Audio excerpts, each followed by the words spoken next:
तो भाई SSMB 29 finally SS Rajamouli की फ़िल्म जो कि पिछले काफ़ी समय से एक अलग ही लेवल का हाइप लेकर चल रही थी, फाइनली उसका टाइटल रिवील वीडियो आ चुका है। और मैंने देखी इस टाइटल रिवील वीडियो को हिंदी में, चाहे आप हिंदी में देखो या इंग्लिश में, कोई फ़र्क नहीं पड़ेगा। सबटाइटल्स की ज़रूरत भी नहीं है। तो चलिए देखते हैं कि ये टीज़र एक्चुअल में है कैसा। शुरुआत में ही SS राजामौली ने वो सब कुछ डिलीवर किया जो कि वो दिखाना चाहते थे या फिर दिखा सकते थे, क्योंकि पृथ्वीराज सुकुमारन के ट्रेलर मतलब उनके जो पोस्टर डाला गया था, उसके बाद जो है वो SS राजमौली को दबा के सोशल मीडिया पे ट्रोल किया जा रहा था। लेकिन अब मुझे नहीं लगता कि इस टीज़र को देखने के बाद कोई उन्हें ट्रोल करेगा, क्योंकि इस टीज़र के शुरुआत में ही हमें काफ़ी हेवी VFX दिखाया जाता है, जहाँ पर कि मतलब यहाँ पर कि मूवी का टाइटल तो अनाउंस किया गया, मूवी का टाइटल रखा गया है वाराणसी, और ये मूवी जो है वो 2027 में रिलीज़ होने वाली है। और सबसे बड़ी बात, इस वक्त शायद किसी को भी नहीं पता कि SS राजमौली अपनी मूवी में दिखाने क्या वाले हैं, क्योंकि इस मूवी में कई सारे सीन्स ऐसे डाले गए जो कि अपनी एशियंट हिस्ट्री को दर्शाती है। जैसे कि एक सीन में श्री राम को दिखाया गया, जैसे कि भगवान हनुमान जी के रेफरेंस को दिखाया गया, और जैसे जैसे कैमरा जो है वो प्रभु श्री राम के आसपास आता है, वहीं पर से कैमरा कट हो जाता है और फिर महेश बाबू का एंट्री सीन। भाई मतलब वो सीन एकदम एक अलग ही लेवल का था, जो कि इंडियन सिनेमा का एक पीक मोमेंट था।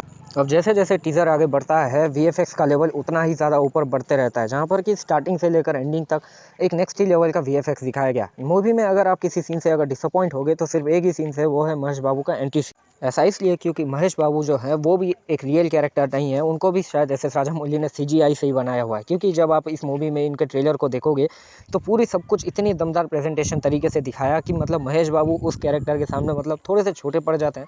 मैं उनकी कोई बुराई नहीं कर रहा हूँ, लेकिन अब जहाँ पर कि महेश बाबू का जो एंट्री सीन है, अब उस पर तो बात करने के लिए बहुत कुछ है, लेकिन मुझे ऐसा फील हुआ कि एक थोड़ी सी मतलब टिपिकल सी पुरानी टाइप की एंट्री दी हुई है, जैसे कि मतलब पुरानी मूवीज़ में होता था कि भगवान की जो रेफरेंस डालकर जो एक कैरेक्टर को दिखाया जाता था, जिस तरीके से पुराने टाइम में हीरोज़ की एंट्री करवाई जाती थी, वो एक सीन बहुत ही ज़्यादा दमदार हुआ करता था उन दिनों। उसी सीन को दोबारा रिक्रिएट करने की कोशिश की जा रही है, ऐसा मुझे लगा।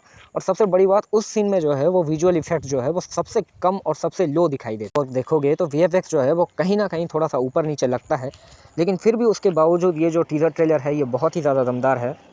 और इस ट्रेलर में ना तो पृथ्वीराज सुकुमारन को दिखाया गया, ना ही प्रियंका निक जॉनसन को दिखाया गया, और ना ही किसी और एक्टर्स को उन लोगों ने रिवील किया। बस महेश बाबू के साथ ही मतलब ये उन्होंने बस एक टाइटल रिवील वीडियो ही डाला हुआ है, और मूवी आएगी 2027 में।